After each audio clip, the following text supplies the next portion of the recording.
J'avoue bien aimer la lecture sur les saints qui ont traversé l'histoire.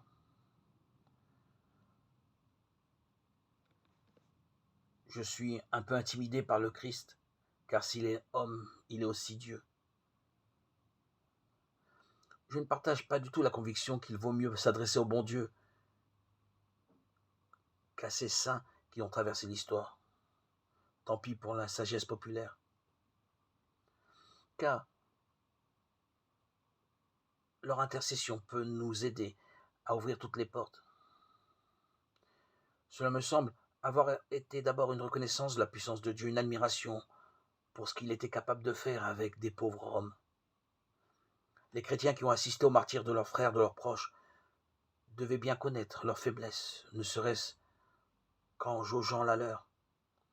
Ils devaient montrer à Dieu une reconnaissance infinie de ce qu'ils avaient pu faire avec des hommes comme eux, des martyrs capables de clamer leur foi devant les païens face à la mort et au supplice. Les premiers saints, les martyrs, ont été reconnus par le peuple et ils en faisaient une occasion de louange de Dieu.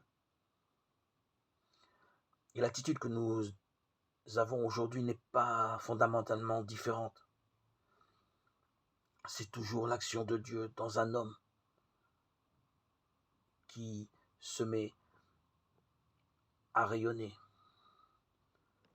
comme on dit, d'un saint.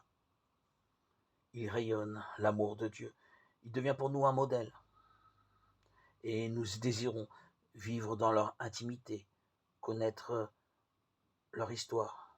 C'est peut-être une attitude enfantine, mais n'est-ce pas aux enfants qu'est promis le royaume de Dieu ?